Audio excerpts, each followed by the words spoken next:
Dua pelaku curanmor di Bandar Lampung gagal beraksi usai terpergok warga. Namun salah satu pelaku melepaskan 6 kali tembakan untuk menyelamatkan rekannya yang tertangkap saat beraksi.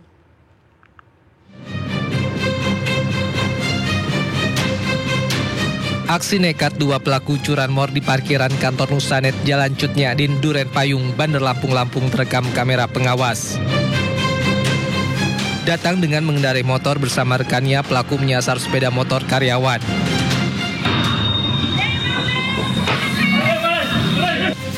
Namun aksinya terpergok dan digagalkan oleh pegawai yang sudah mengawasi lewat kamera pengawas.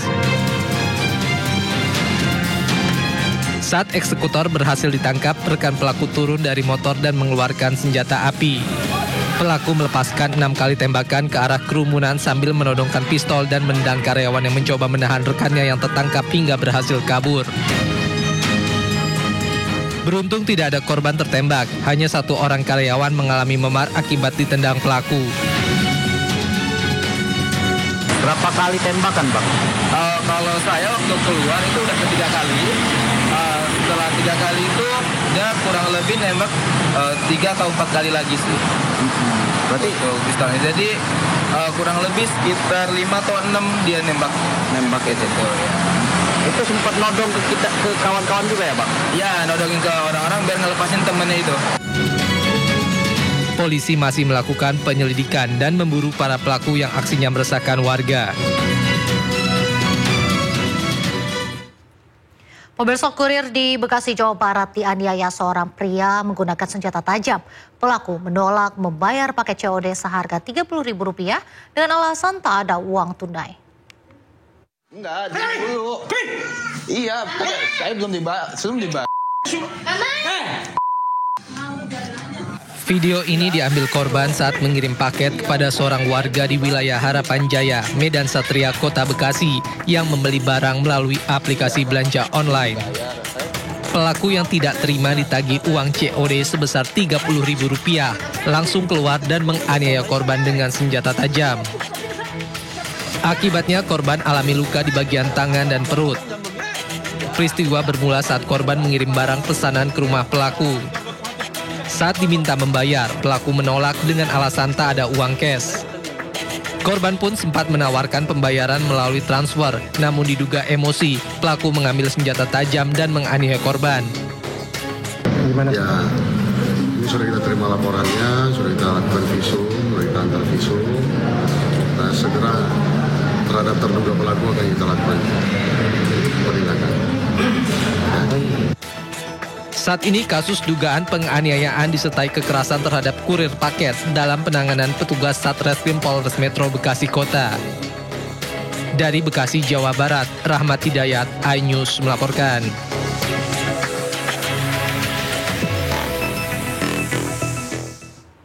Kita beralih ke informasi lain.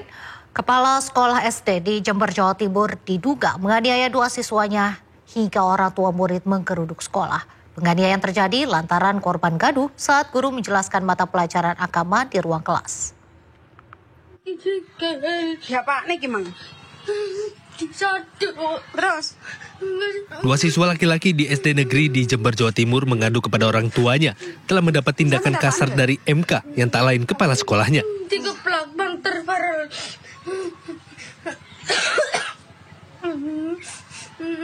Satu siswa menangis kesakitan setelah mengadu disepak bagian kakinya, sementara satu lainnya mengaku ditampar. Tak terima atas ulah kepala sekolah, beberapa wali murid langsung mendatangi sekolah. Ya apa sih? Setelah mendengar pengakuan dari sejumlah siswa perempuan, kasus ini pun dilaporkan ke Polsek Tempurrejo dan siswa yang menjadi korban divisum. Pihak wali murid yang awalnya akan menempuh jalur hukum akhirnya bersedia melakukan mediasi dan meminta agar oknum pelaku dimutasi. Hasilnya ternyata si wali murid yang dimohon tuntutannya tidak kemana-mana, dimohon dengan sangat Bapak, Mbak Desa, sampai kepada perwakilan yang saya minta kepala sekolah Pak Gopir untuk dipindah atau dimutasi. Kasus ini berakhir setelah pihak Dinas Pendidikan Jember berjanji memutasi oknum pelaku ke Dinas Pendidikan tanpa ada jabatan. Dari Jember, Jawa Timur, Bambang Sugiarto, Ainus melaporkan. Pemirsa, usai 2 bulan kematian suaminya, Meta Ayu Puspitantri, istri diplomat Kementerian Luar Negeri Arya Daru, akhirnya muncul ke publik. Sang istri bahkan mengaku mendapat kiriman misterius, serta makam Arya Daru diacak-acak orang tak dikenal.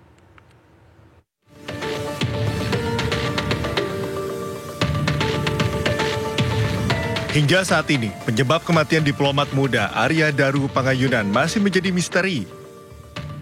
Keluarga menemukan berbagai kejanggalan dalam kematian ADP. Tidak hanya itu, Meta Ayu Puspitantri, istri ADP, mengaku mendapat kiriman styrofoam yang belum diketahui maksud dan pengirimnya. Awalnya Meta berpikiran kiriman tersebut ditujukan kepada anaknya untuk hiburan. Meta juga mengaku bahwa makam almarhum suaminya diplomat Arya Daru Pangayunan juga sempat diacak-acak oleh orang tak dikenal. Itu kan hasil amplop, tapi Mbak merasa terganggu apa enggak sih? Apa mengganjal ya? Mengganjal. Mengganjal ya, karena biasanya kalau saya sebagai ibu yang berkutat di toko alat tulis anak-anak, itu bentuk seperti itu tidak umum. Oke. Iya, bentuk gabus seperti itu. Biasanya kalau yang kita beli langsung ada di toko alat tulis yang biasa saya datangi, itu biasanya hanya bulat-bulat saja. Gitu. Saya pikir saat menerima pertama itu, kiriman itu dari temennya anak saya yang bertujuan untuk menghibur anak saya. Tapi ternyata bukan gitu. Jadi masih bertanya-tanya siapa yang mengirimkan. Jadi sampai saat ini pun belum ada yang. Nah kalau terkait itu Mbak, yang makam katanya sempat mungkin diacak-acak atau diganti bunga atau apa, itu memang pernah ada? Pernah ada. Dan sampai sekarang nggak tahu juga siapa yang? Nggak tahu.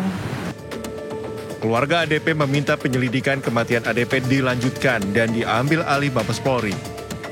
Perjuangan ini didampingi 2 penasihat hukum, yaitu Nikolai Aprilindo dan Dwi Librianto. Permintaan penyelidikan ulang tersebut karena keluarga menemukan berbagai kejanggalan dalam kematian ADP.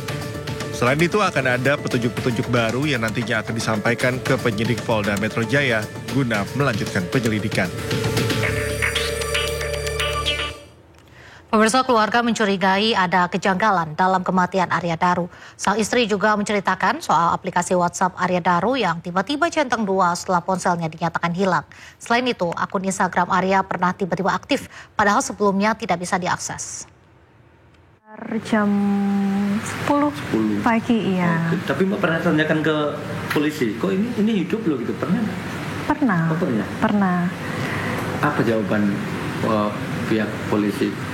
Kalau menurut polisi itu sedang diperiksa oleh penyidik, komputernya yang ada di kantor yang masih connect dengan WhatsApp-nya. Oke, itu Mbak nanya itu centang 2 terus diperiksa terus polisi meriksa laptop itu, Mbak nanyanya, oh ini kok centang 2 itu di hari yang sama itu apa udah selisih hari? Sudah selisih hari saat Zoom bersama keluarga. Iya. Saat sehari sebelum press itu ya? Iya. Oh. Nah kalau yang soal selain WA centang 2, kalau nggak salah ada medsos juga, Instagram nggak salah? Iya benar itu cerita. Iya, saya pernah coba masuk ke Instagramnya, itu tidak bisa. Karena sudah ada keterangan sudah tiada gitu. Yang intinya seperti itu. IG-nya canggih banget tahu. Nah, saya juga bingung gitu. Apakah itu berdasarkan laporan atau bagaimana, saya juga kurang tahu. Setelah itu saya tidak pernah mencoba masuk lagi. Kemudian ada yang saya lupa menyampaikan ke saya, siapa itu kok IG-nya aktif. Kemudian saya coba masuk lagi, itu masih nggak bisa masuk lagi. Kemudian saya kembali ke Instagram saya, IG-nya memang aktif. Gitu. Nah, itu setelah berapa hari berselang dari? Sudah lama ya. Sudah lama. Sudah lama. Agustus. Berarti kejadian Juli ya. Juli. Nah kalau yang itu Mbak benar memang ketika malam sebelum paginya ditemukan Mbak itu sempat nelpon polsek. Betul. Sudah berapa kali ya? Banyak.